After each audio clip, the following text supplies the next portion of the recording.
Hey everyone, it's Matt, and today I'll be talking a little bit about each and every video game that I have played since the beginning of 2024. Usually, I do a video about the previous year's games at the beginning of the next year, but it is currently the middle of May, and I've not done 2024's video yet. So I thought, why not do a video all about 2024, but also the first almost half of 2025. So, as of recording, it is about 498 days, I think, since the beginning of 2024. And by the time you see this video, it'll probably be 499 or 500, so I'll just call it 500 days of video games. So, because I have a lot of games to talk about, I'm going to be pretty quick with most of my little mini reviews, but I do hope you enjoy it. And do note, this is not literally every video game that I played, because I am leaving out ones that I have been playing for a long time already, or games that I only tried for a brief period and didn't really get enough of an impression to give properly educated thoughts on. So, anyway, without any further ado, let's begin with the first game, which is RoboCop Rogue City, which is exactly what it sounds like. You are RoboCop patrolling a city full of crime. And I thought this was a pretty cool game. Aesthetically, it is very similar to the RoboCop movies, and it does a good job of recreating that feel. And in the combat and so on, you really do feel like a robot cop. It's pretty fun to shoot all the bad guys and everything, but for me, the novelty kind of wore off quickly, and it didn't really keep my interest beyond 2 or 3 hours. I felt like the stuff between the shooting was not especially interesting, so might go back to it at some point, but didn't really hold my interest, even if I thought it was kind of cool for a little while. Next was 428 Shibuya Scramble, which, if I'm not mistaken, was originally a Wii game, but it has since been released on Steam and PS4 and so on. It is a sort of a crime comedy-ish, I guess, visual novel where pretty much everything is not 3D or animated characters, but real live-action photos of people doing stuff, which makes it extra quirky. And I thought this game was pretty entertaining, but I only played maybe 5 or 6 hours of it, because the way it's structured felt a little tedious to me. You kind of have to go back and forth between several different characters on the timeline, and it's kind of about finding many bad endings and finding how to avoid them, and for me, continuously running into bad endings and having to replay things and jump around the timeline made the story a little less gripping than I thought it would be, so I might go back to it eventually, but it was having trouble keeping my attention for long, unfortunately. Next was Wanted Dead, which is a very odd sort of hack and slash shooter game that in a lot of ways feels like a weird, janky PS2 or PS3 game if it was made in the modern day. The combat is kind of weird and quirky. It feels a little off. It's not especially well made. The story and the voice acting and everything are kind of ridiculous, almost like a so bad it's good movie like The Room or something like that. But all that aside, it was fun to play, even if it has some pretty obvious flaws, and I enjoyed my time with it. Sometimes you just want to kind of turn your brain off and play something a little silly and weird, and this for me scratched that itch absolutely. So if your standards aren't too high and that sounds interesting, I would recommend checking out Wanted Dead.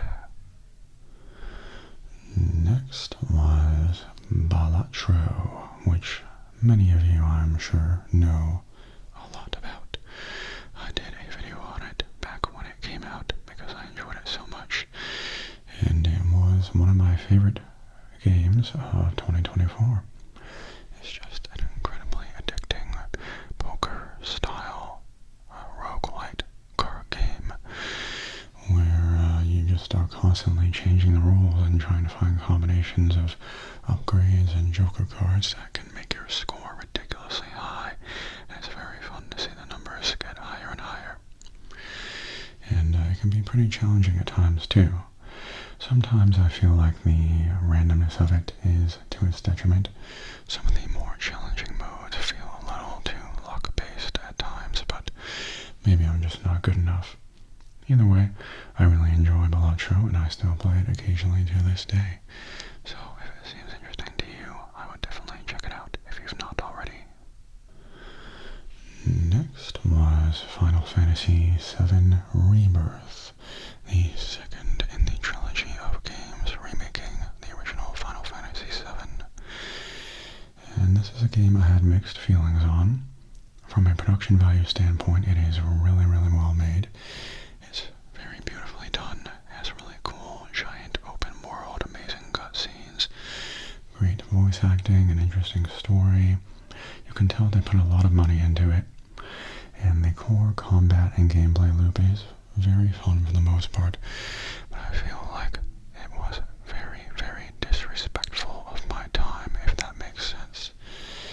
And when I say that, I mean that so much of this game felt like it was taking up time just to take up time. It is full of mini games that don't really feel like they add anything, though some of them are fun and some of them do fit the story. So many of them felt just kind of like filler content. And there are so many moments in the game where you're forced to stop and wait for an animation to play out, or wait for a text box to appear and sit there for 5 to 10 seconds and disappear, and so many little other time wasters that you can't skip that I found myself just getting really impatient with the game every time it took control away from me, which was unfortunately very often. But if you have more patience than I do, it might not bother you too much, and I know a lot of people love this game, so don't let me sway you away from it if you've been wanting to play it. All things aside, it is a good game. It really tested my patience at times, and I wasn't a huge fan of how some parts of the story were handled, but overall it was good. Just not 100% for me, unfortunately. Next was a difficult game about climbing, which is exactly what it sounds like. It is one of those games that is made to be streamed by someone who is very angry. And so, as you might already know, I did a video where I tried to stay as calm as possible while playing it, which went okay. Obviously, I did not beat the game. It is very difficult, and I did not have the patience nor the time, at least during that video, to get good enough to beat it. Maybe I'll beat it one day, but I don't really have the motivation to keep trying and trying. It's clearly very, very challenging, but I didn't really care after an hour or two, so oh well. Next was Baldur's Gate 3, which, as you might know, is one of the most critically and universally acclaimed games of the last many years. And I do think this is a great game. It is something that I have a lot of respect for, and I think it's really cool how complex and free and open it is, and how many things you can do, and how differently you can approach every situation. And for me, that's something I liked a lot about it, but it's also kind of the downside of it for me. As someone who has no experience with Dungeons and Dragons and very little experience with this sort of RPG, the complexity of it all and all the options I had to consider just got pretty overwhelming, and after 8 or 9 hours I kind of dropped it. I would like to go back and play it again at some point and start it from the beginning with the knowledge I have now, because it is clearly a great game, but I really just felt kind of overwhelmed after a while at the time. And so it's very much a me thing in this case. I would not criticize the game really on any sort of objective level. It is clearly super well made, but didn't really fit the kind of thing I was looking for at the time, so maybe I'll get back into it eventually. Great game though. Next was Atomic Heart. And Atomic Heart is a interesting game that is, to me, feels like it's trying to be inspired by BioShock and other games like that, where it's about kind of the downfall of utopia that you're trying to survive, and you kind of unlock mildly RPG-ish elements along the way, and powers and effects and upgrades for your weapons. And this is not an especially great game. In some ways it's pretty flawed and has some weird issues, and the production value can be odd at times, but I really enjoyed it. It's definitely ambitious, even if it is gripping a lot from games like BioShock. And I just really like these kinds of games. I don't know, maybe because I'm a BioShock fan, but having a game that feels a bit more like a somewhat more modern version of that formula was interesting. And it was fun to play and explore, and always had some interesting stuff going on around the corner, even if the balance of the combat was a bit iffy at times and the production values were not especially great in certain areas. I enjoyed it, I think, a bit more than the average person who played it, so if it sounds interesting to you, I might recommend Atomic Heart. Next was Super Mario RPG, the remake that came out recently of the Super Nintendo game. And this is a Super Nintendo game that I had always wanted to play, even since I was a kid, but I never did have a Super Nintendo as a kid, and so I never got around to playing it. And so I got the Switch version, and this is clearly a pretty good game. But for me, it felt a little simplistic compared to more modern stuff, which is understandable. Not that that's necessarily a bad thing, but having played a lot more modern RPGs recently, I had a little trouble staying interested in it after a few hours. I might go back and play the rest of it at some point, but for me, I didn't really have the nostalgia of playing the original, and the simplicity kind of just lost my interest after a while. But it's clearly a good game, just very much one of its time that you're going to have to be in the right mood to play, so not quite what I was going for at the time. Next was HROT, or HROT, or HROT. I'm not sure how you're supposed to pronounce it.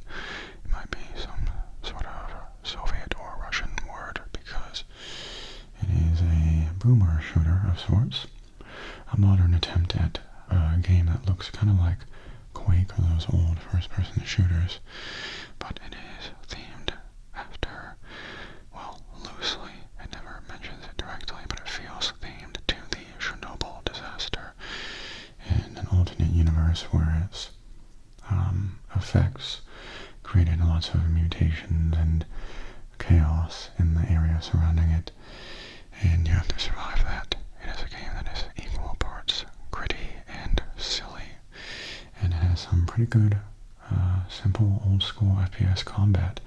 I thought it was very fun to play, and it occasionally made me laugh really hard at some of the silly, goofy stuff they crammed in there, but for the most part, it is a very kind of dingy, crusty feeling boomer shooter, and if you like that sort of thing, I would recommend it, for sure. Next was Animal Well, which is a very cool little game. It is somewhere between like a Metroidvania and a puzzle game. It's like a Metroidvania where you can't really attack for the most part. You kind of have to outrun the enemies, and most of the gameplay is exploring and solving cryptic environmental puzzles to progress. And it is a very cool game aesthetically. It's kind of like a lo-fi, glowing colors on a dark black background look. It looks very cool on an OLED TV,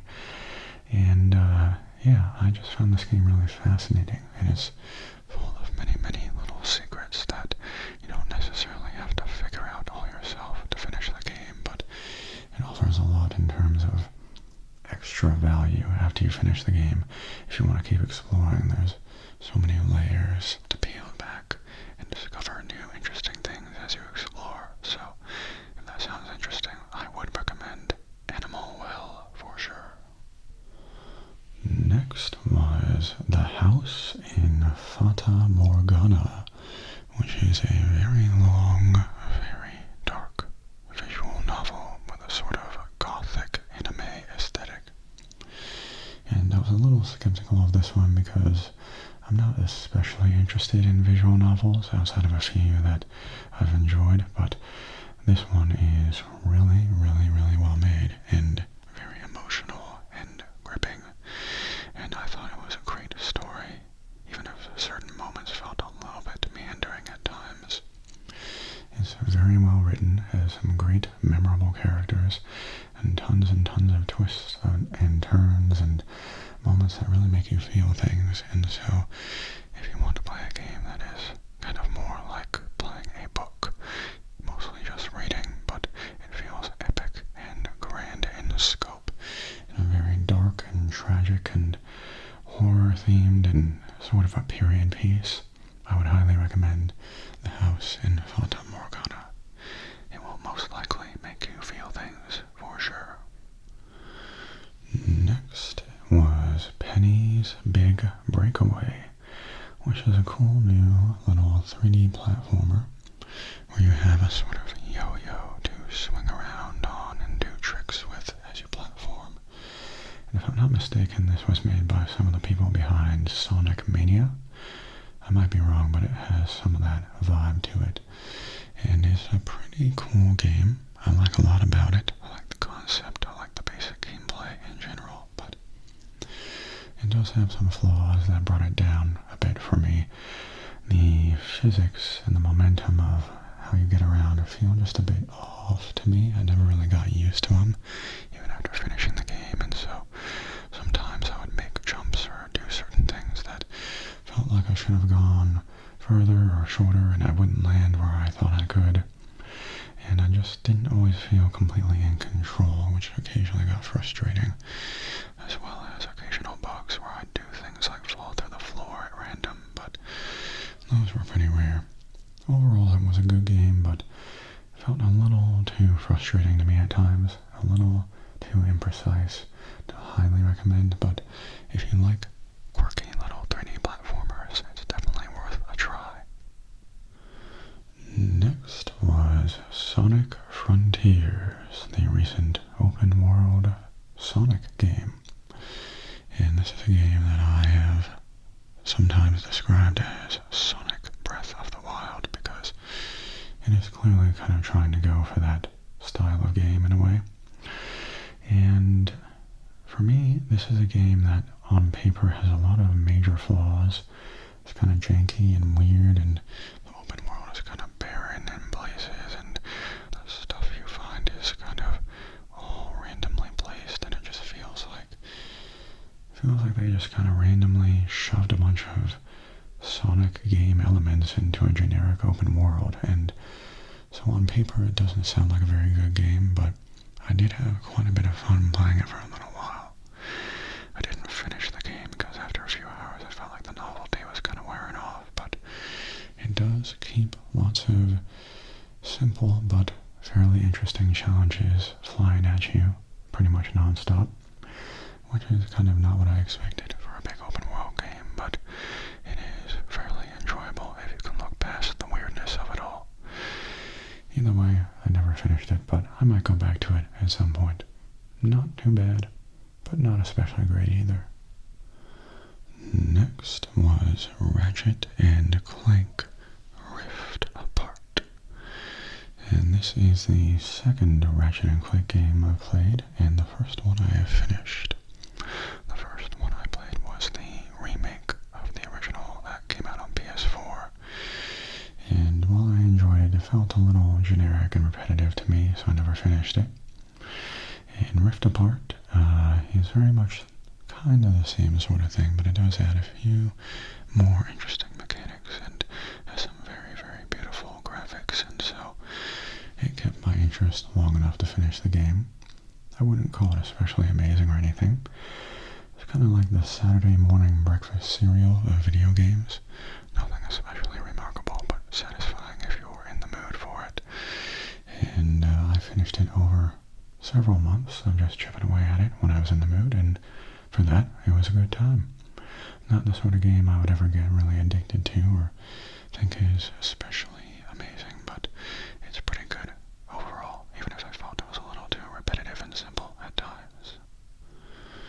Next was Elden Ring Shadow of the Erdtree, which is technically not a game, but DLC for Elden Ring, but it is such a big DLC that it is basically its own game, so I'll put it on this list. And I really enjoyed it. I am on record as saying Elden Ring is one of my favorite games ever made, and that is still true. And in a way, this was basically just like another third of Elden Ring, but with even more challenging stuff going on, and so I welcome it wholeheartedly. It is one of those games that's not going to change your mind if you didn't like the original, but if you like the original, I would highly recommend it.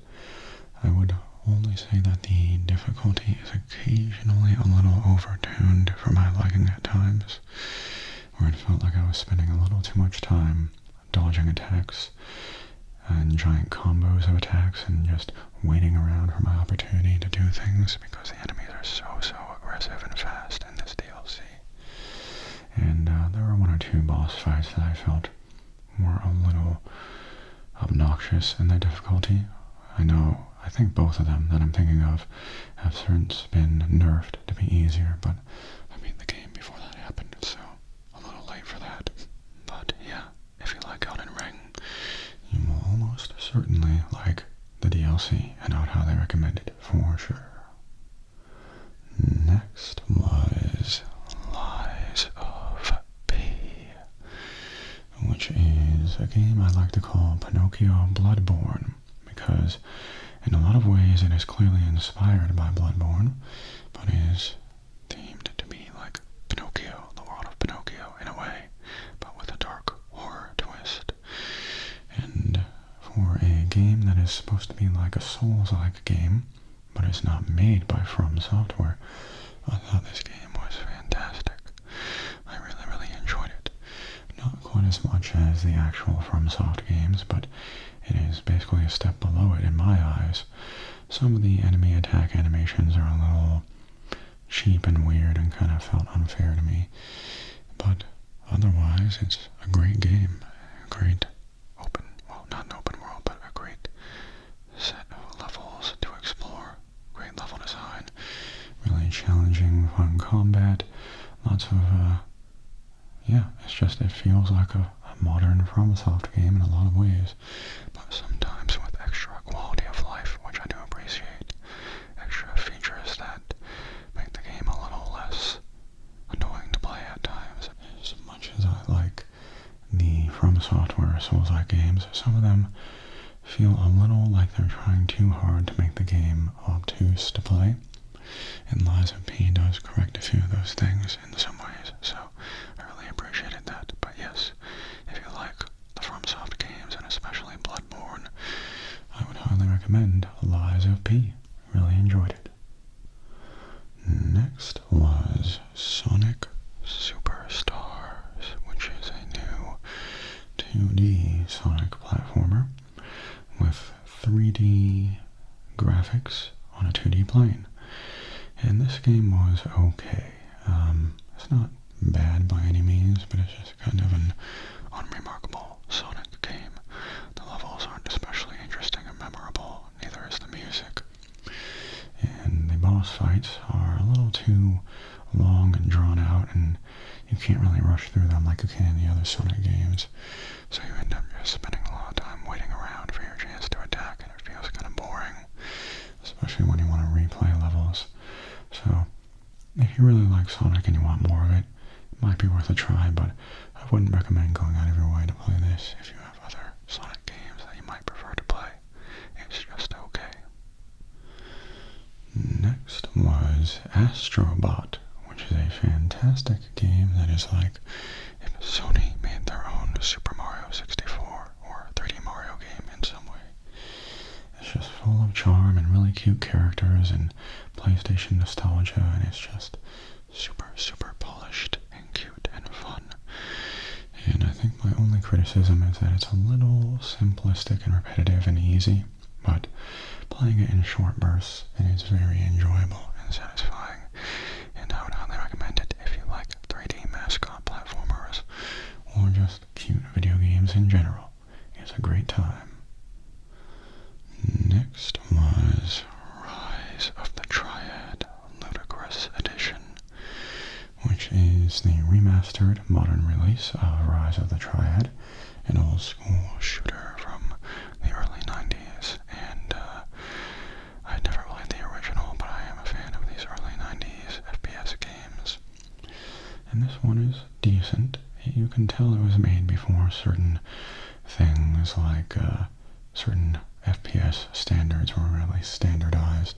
There are certain things about it feel weird or clunky to play, but in general it's fun and nostalgic, even if I didn't really play it when I was younger. And it didn't really keep my interest long enough to finish it, but I did play it for a little while, and it was fun to look back on what it was like through a modern lens, so not too shabby. Next was 1000x Resist, or maybe 1000 times Resist. I'm not sure how you're supposed to pronounce it, but this is a very cool, unique game that is mostly like a visual novel / walking simulator with some very mild platforming at times, but it's very cool. It's got kind of a bleak dystopian sci-fi aesthetic to it. It's very surreal at times, and it's got a very, very emotional feel to it. If I'm not mistaken, it is the first video game made by a group of theater people, and you can kind of tell it's got a very like interactive play feeling to it, and the production values are a little iffy as far as video games go, but if you don't mind that, and I don't think it's something to mind, then it is very enjoyable once you get used to how it looks and feels. And yeah, and it just tells a very powerful, deep, thought-provoking story, and it is all very, very well voice acted, so I would highly recommend it if it sounds like your sort of thing. Very good game. Next was Trepang 2, which is a cool little FPS game that was clearly inspired heavily by games like Fear, First Encounter Assault Recon. So if you ever played that and you know the sort of feeling of that, really high intensity FPS with slow motion and kind of acrobatic combat to it. Well, I'm not sure if acrobatic's the right word, but you get the idea. Very intense combat with kind of a Matrix-y feel to it at times. If you like that, you will definitely like Trepang 2, in my opinion. It is very much just like a modern version of that. Very simple, just gets straight to the point. Doesn't really have anything fancy going on, but if you like running around and shooting soldiers and feeling like a real tough guy, I would highly recommend it. It's a very fun game. Next was Alan Wake 2, which is a very, very impressive game. Very much like an art house movie with really high production values, but in video game form. It's very surreal and full of really great ideas, and it's all just pulled off extremely well. And this is coming from someone who did not really enjoy the first Alan Wake very much. I thought it was kind of boring, honestly, but Alan Wake 2 really impressed me. If you're looking for a sort of surreal horror game inspired by things like Twin Peaks and other TV and cinema and so on, and sort of a lightweight, maybe Resident Evil 4-ish sort of gameplay to it, kind of like a simpler version of that, less combat, more exploration, but very much horror-ish. I would highly recommend Alan Wake 2. It was very much like playing an art house movie at times, and I thought that was very cool. Lots of great ideas and production value for sure. Next was Superliminal, which is an interesting little puzzle game where you are in a 3D space and you pick up objects and put them back down, and the location where you put them down and the angle you're viewing it from determines the size of the object. It's kind of hard to explain without showing it, but it basically means you're manipulating the size of objects to find your way through various puzzle rooms, and it's a pretty cool concept, if not maybe a little clunky at times. It didn't really keep my interest long enough to finish the game, but for the little while I played it, I did enjoy it, and I thought it was a novel little concept. So if that sounds interesting to you, it might be worth checking out. Next was Star Wars Dark Forces Remaster, which is exactly what it sounds like. Another remaster of an old 90s FPS game, which the original was kind of like a Star Wars themed Doom clone in a way. And I'd always wanted to play it, but never really got around to it, so I played the remaster. And it's pretty good in a lot of ways, but also not quite as good as stuff like Doom, for sure. The level design is a little cryptic and weird, and the combat is not quite as interesting, but as far as being a time capsule for games of that era goes, it is interesting to play and look at. I got kind of frustrated with the level design before I finished it, so I never got around to finishing it, but if you like these old school games, and especially Star Wars ones, it might be worth a try, and it was a well done remaster for sure. Next was Control, which is another game by the studio that did Alan Wake 2, Remedy Entertainment if I'm not mistaken. And this is a game I actually played most of a few years ago, but lost interest shortly before the end. But after playing Alan Wake 2, I went back to it and finished it, and I enjoyed it a lot this time. And yeah, it's kind of a cool, almost like an SCP game in a way, where you're just exploring a sort of alternative to the SCP Foundation building. And there's not that much variety in terms of what you're seeing or doing, but it's kind of got a cool sci-fi, eerie vibe to it, and some cool gunplay and combat that I like a lot, so would recommend it if that sounds interesting to you. Next was Last Seen Online, which is a short little indie, I guess I'd call it a puzzle game, a slightly horror-themed puzzle game, where the interface is an old computer, basically, or the old internet. I don't remember exactly which it was, but it's a neat little game. You can play it in just one little sitting, and it's mostly just solving weird, kind of cryptic puzzles on an old computer, and finding out what's going on. And I didn't think it was especially great in terms of puzzle design at times. I felt like it was a little too easy or obnoxiously hard with not much in between, but mostly just easy. But for just sitting down for an hour or so, it was pretty satisfying just to play through, even if I didn't think it was anything especially remarkable. If I remember correctly, it was free, and you can't go wrong with free. I do think it would have been worth a few bucks, maybe. So, if that sounds interesting to you, it's free, so why not check it out? Next was System Shock, the remake of the 90s immersive sim that kind of paved the way for more modern games like BioShock. It's where you're exploring a sort of space station overrun by an evil AI, and the remake is very cool.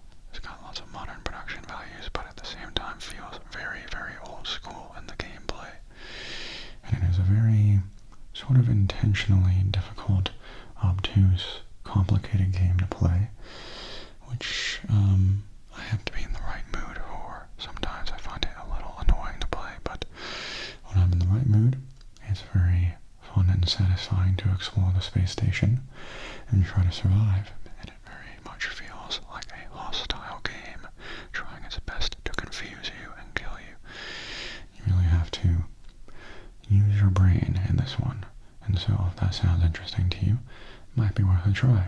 I haven't finished it yet, but I do think it's pretty cool, so yeah, would recommend System Shock. Next was Super Kiwi 64. And Super Kiwi 64 is kind of what it sounds like. It is an old school 3D platformer, meant to look like an N64 game, but modern, and you just kind of run around as a kiwi collecting things. And it's a very, very short, simple little game, just a few bucks if I remember correctly, maybe one or two even. And for just sitting down and playing an old nostalgic style game, I found it pretty enjoyable. I would recommend it, and that's really all I have to say about it. Very simple, but enjoyable. Next was Vividlope, which is an interesting little, I guess I'd call it an action puzzle game, if that makes sense.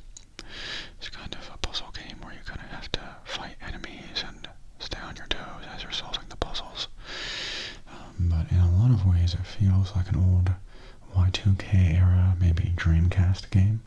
It's got a very intentional aesthetic with that sort of vibe, which I really enjoy.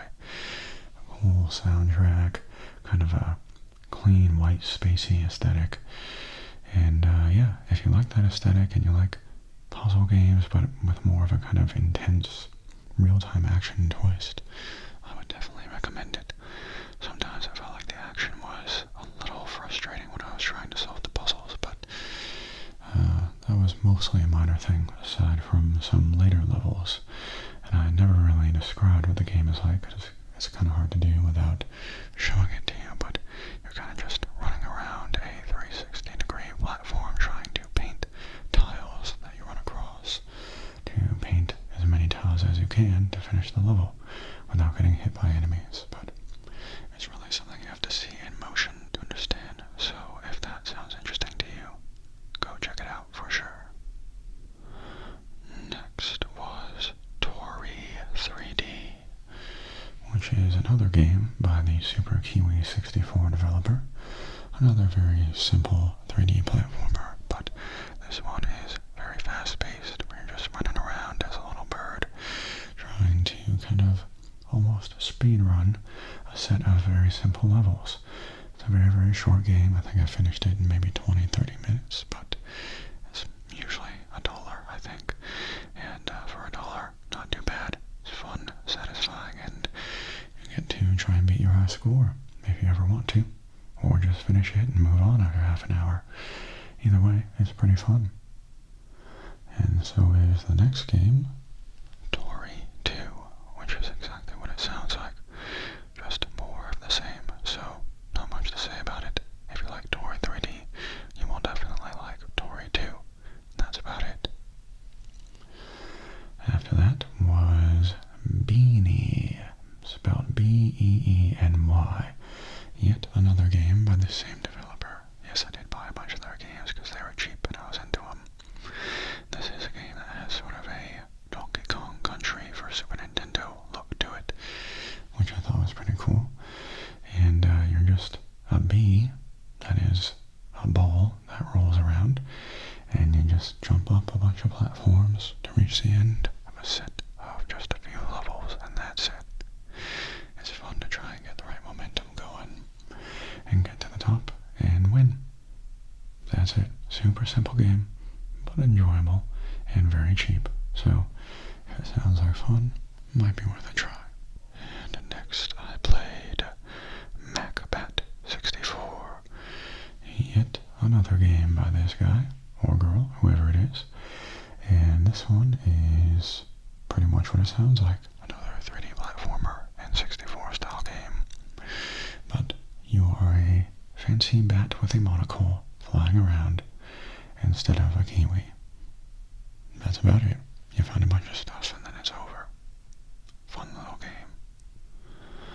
Next was Ballionaire.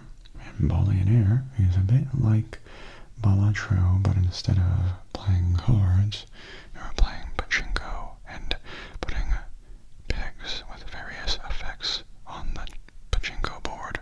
So when you hit them, your score continues to increase. And this is a pretty fun game. It's definitely not as polished as something like Balatro, but if you like that sort of game, it's worth playing for at least a little while. It does feel a little unbalanced at times. Certain ways of doing things are just a little too unfeasible, and certain others are too easy to break the game with, in my opinion. So maybe they'll balance the game better later on, but if that doesn't bother you, I do think it's fun and satisfying to play, and once you figure out how to get really high scores, it can be very satisfying to see the numbers tick up like crazy. So, Ballionaire, not bad. I enjoyed it for sure. Next was Super Monkey Ball Banana Rumble, which is the newest Super Monkey Ball game right now. And in a lot of ways it tries to go back to the old school style, which I did appreciate. I never really got into the more modern monkey balls for the most part, but I enjoyed 1 and 2 on the GameCube, and so this is kind of like more of that. Though I felt the level design in this one was not quite as good as those old games, but it does scratch the itch for more monkey ball, if that's what you want. Kind of like, I guess, slightly lackluster DLC pack for the old games in a way. If you like monkey ball, you'll probably like it, but it's not going to blow your mind or anything. That's okay though. Next was CLICKOLDING. That's right, CLICKOLDING.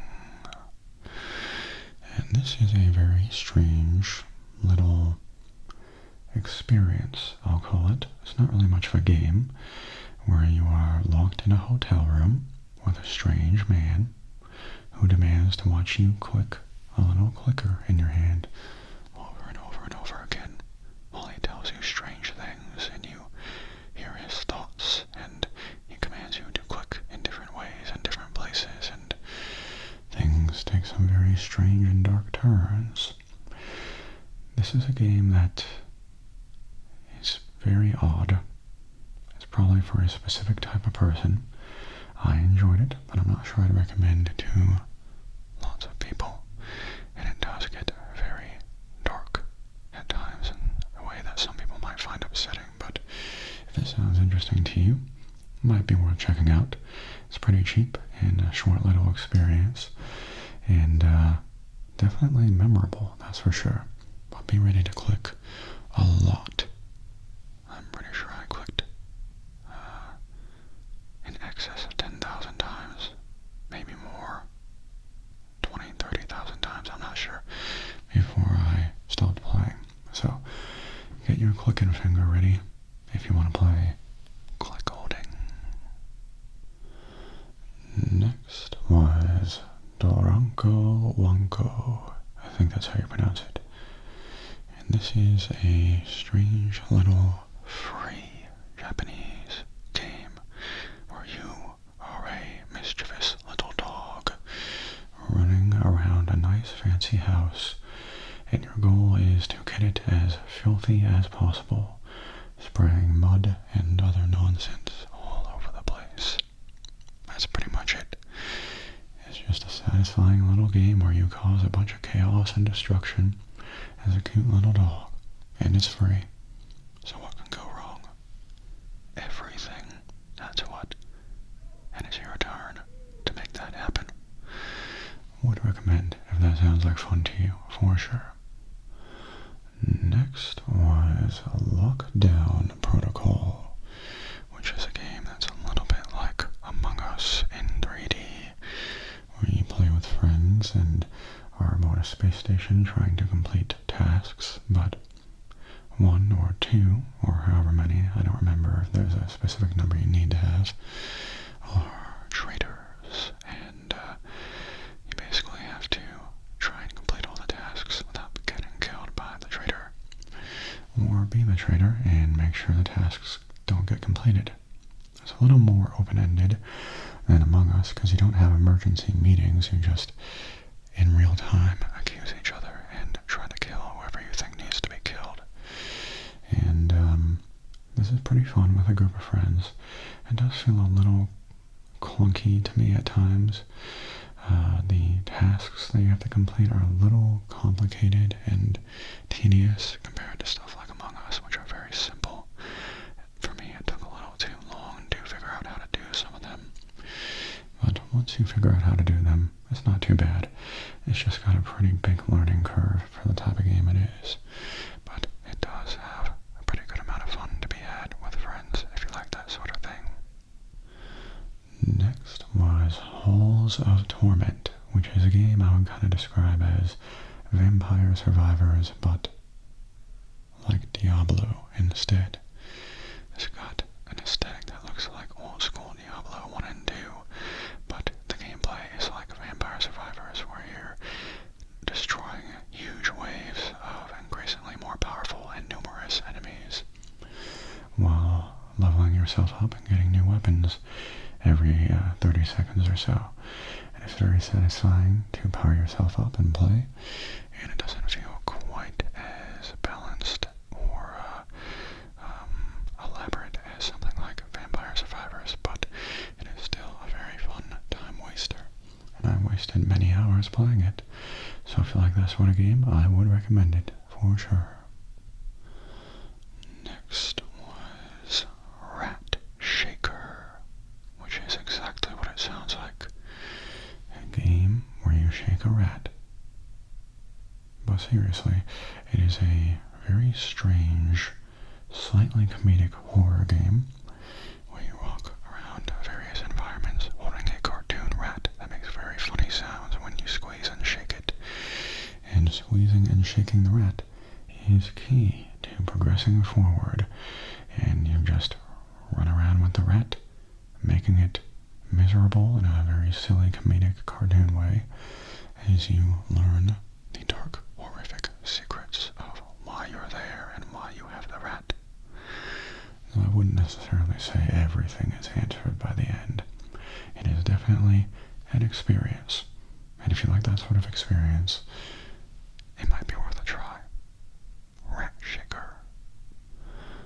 Next was Yakuza Kiwami 2, which I've played the first few hours of. I haven't finished it yet, but it is yet another fun Yakuza game. I recently finished Yakuza 1, or Yakuza Kiwami 1, so I went on the 2, and 2 is definitely a big step up in terms of gameplay and graphics and overall production value, which is cool. Certain things about Kiwami 1 felt a little clunky and tedious, but a lot of that is streamlined or made more interesting or flexible in Kiwami 2. So if you like Yakuza games, this to me seems like one of the better ones I've played so far. Would recommend.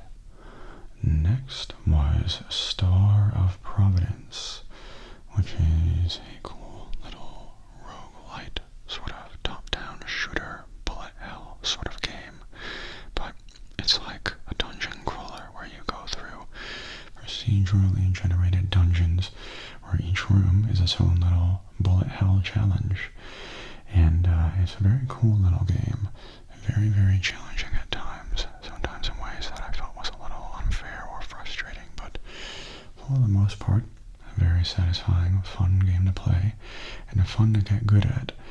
It's very hard, like I said, and feeling myself get better over time was very satisfying.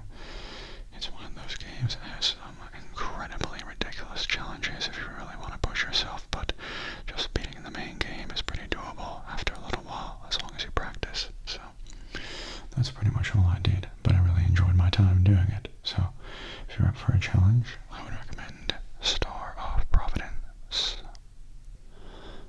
Next was R.E.P.O, or R.E.P.O, which I recently made a video on. It's a fun co-op horror game where you are quirky little robots designed to infiltrate haunted locations and steal a bunch of valuable things without getting caught by various monsters. And it is a very fun, silly game that is equal parts horror and comedy, where it is is pretty spooky to try and outrun the dangerous monsters, but also very funny because lots of chaotic situations can happen, and you can unintentionally break things and cause havoc and laugh at your friends and all that. So I've had quite a bit of fun playing this with internet friends so far. And if you want a good co-op game to play, I would highly recommend R.E.P.O. Next was Golden Light, which is a strange little roguelite horror game where you go through procedurally generated floors filled with weird creatures and monsters that sometimes are disguised as ordinary objects, kind of like a prop hunt game. You go through trying to find keys and survive while utilizing various strange things as weapons and power-ups. And there's very many random events in this game where much of it is based on luck and chance, which makes it kind of interesting. You're gambling with the effects of things and how things play out, and sometimes it can be very easy or very hard, and it's just kind of an interesting, quirky game, but it didn't really keep my attention for too long. I never really finished it, but as a concept, I do appreciate it, and I might go back to it at some point because it was interesting to play. After that was The Children of Clay, which, if I'm not mistaken, was free, and it is a short little point-and-click horror game about you inspecting a strange artifact, and it's got very creepy, weird vibes to it. It's just kind of like, almost like an archaeological horror game where you're trying to inspect a weird little figure and determine what's going on with it, and there's just little bits and pieces of what's going on revealed to you as you click around and find things, and it ends up being pretty creepy. Nothing especially amazing, but a fun little way to spend some time if you want to be a little spooked. So yeah, would recommend if you if you're interested in that sort of thing. Next was Nubby's Number Factory, which I've done a couple videos on, as you may have seen, and this is another game that's a bit like Balatro, where you're trying to make crazy high scores by combining various upgrades and getting the best run you can.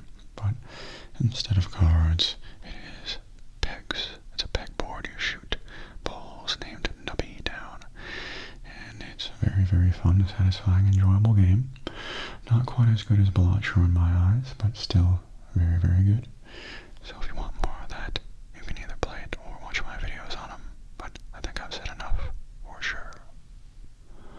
Next was Blueprints, which is an interesting roguelite mystery sort of game where you are tasked with finding the secret 46th room in a mansion that only has 45 rooms on record, and the mansion is changing every time you approach it, with the rooms in the mansion determined by you, picking from a variety of options every time you go to open a door, and each room has different items and effects in it, and you have to basically figure out the combination of rooms you need to proceed and the items you need to find from the rooms.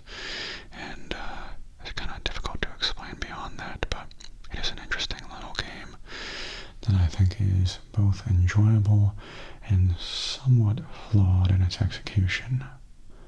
It's fun to experiment with the different rooms and figure out how they link up and how the puzzles are supposed to be solved, but so much of the game is up to randomness and luck, because as you learn what you need and how you need to combine things, you end up not just exploring your options, but hoping that the random rooms you are given are the ones you need, and if they're not, you basically just end up wasting your time in many ways, or at least that's how it felt to me.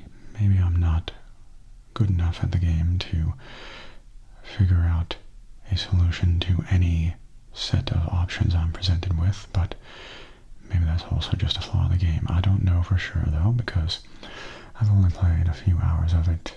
Honestly, I have not really seen that much of the game, so I probably shouldn't be talking, but I've seen quite a few discussions on the game from people who have finished it, and most of them have echoed the same sentiment, where it's a fun game to experiment with, but once you know what you need to do, getting the game to give you what you need to progress is not always possible, and that gets frustrating and feels like it's wasting your time. So if you have the patience for a game that might not always give you what you want, it might be worth a try, but it is very unique and interesting, and I do appreciate it as a concept, and might go back to play it some more. Maybe my patience will win out, and I will beat it eventually. We'll see. Next, I played Clair Obscur Expedition 33, which is a French RPG that recently came out and has been getting incredible reviews from most people. And while I do appreciate a lot about this game, I do have a dissenting opinion. Ultimately, I found it kind of more annoying to play than satisfying, and dropped it after about 5 or 6 hours. It's kind of hard to explain this if you haven't played the game, but it's a game with great production values, especially for the studio that did it. It's their first game, it's a relatively small team, and it's got a very emotional, interesting story to it, some great characters. I definitely felt things at times when I was playing it, but most of the game is in the form of turn-based combat that I feel is balanced in a really frustrating way. It's got the standard turn-based combat thing of trying to use the right moves and power-ups and items to win and get the most damage to the enemies as you can. But on top of that, it's got a sort of parry and dodge system that is, in my opinion, so essential to get right, because it is so powerful compared to all your other options to do things like parry. Parrying will nullify all damage from the enemy's attack and do incredible amounts of damage back to them. So compared to pretty much all your other options, parrying always feels like it makes the most sense. And so to me, I really wanted to just ignore everything else about the turn-based system and parry everything. And the problem with that is that parrying in this game is extremely difficult at times, at least it was for me. Technically, the window for parrying is, if I'm not mistaken, I read it was maybe 9 frames if you're playing at 60 frames per second, which is shorter than the parry window for even notoriously difficult games like Sekiro. And so you have to get the timing on these parries incredibly precise. And the problem with that is that unlike games like Sekiro, where you can always see the swing coming as it starts and it feels like a natural attack from the enemy, most of the enemies in Clair Obscur Expedition 33 try to fake you out. They'll do weird wind-ups where you think they're going to attack and then they pause, or they'll just sit still and then attack at a lightning speed without any warning. And in general, it feels like you have to memorize the exact timing of every single attack and not just feel it out naturally to properly parry every attack. And when you cannot run away from enemies, you can't, just block. You can't sit back and observe the attacks to get used to the timing. Your only options are parry it perfectly the first time and every time after that, or get hit by the enemy and in many cases take an incredible amount of damage, because if you get hit, most enemies hit like a truck. And so I found myself just so frustrated by trying to get good at the parrying that it just kind of soured everything else about the combat for me. And maybe I'm just bad at the game, because I know a lot of people still love it, and maybe I was too focused on getting good at that instead of just admitting that I wouldn't parry everything and would have to rely on the other parts of the combat. But for me, it was just a hang-up that I couldn't really get past. And so I found myself more frustrated than satisfied by most of the game, and ended up dropping it. But maybe I'll try it again one day, and I'll learn that I was just in need of getting good. Who knows? Feel free to make fun of me in the comments if I'm just bad at the game. Maybe I am just bad at the game, but that's alright. You don't have to be good at everything, right? Either way, it's a good game, clearly, but not for me. And thank you for sitting through my little rant right there. Anyway, next was Indiana Jones and the Great Circle, which is a pretty cool sort of action-adventure stealth game where you play as, obviously, Indiana Jones. I've only played a few hours of this so far, but it's got some pretty cool production values, and it's definitely a very well-made game. Honestly, though, I was not expecting it to be much of a stealth game, because I am playing it on Game Pass, and I didn't really look into it before playing it, but right now I'm not in much of a mood for stealth, so I'm not really playing much of it right now, but I might go back to it at some point. It's a pretty cool game, but a bit more stealth heavy than I was thinking it would be. Oh well, maybe another time. And finally, the most recent game I played through is the original Star Fox for the Super Nintendo. And it's interesting that I never got around to playing through this because Star Fox 64 has always been one of my favorite games of all time. And it's interesting because the original Star Fox in many ways feels like a prototype of Star Fox 64. It has many similar levels, enemies, bosses, and so on. And in a way, it's extra nostalgic because it's like a simplified version of Star Fox 64. And I found it very enjoyable to play through. Obviously, the graphics and performance are very kind of clunky, given that it is a 3D game on the Super Nintendo of all things. But for the time, it was pretty impressive, I can imagine. And once you get used to the low frame rate and kind of laggy controls, it is very fun to play either way.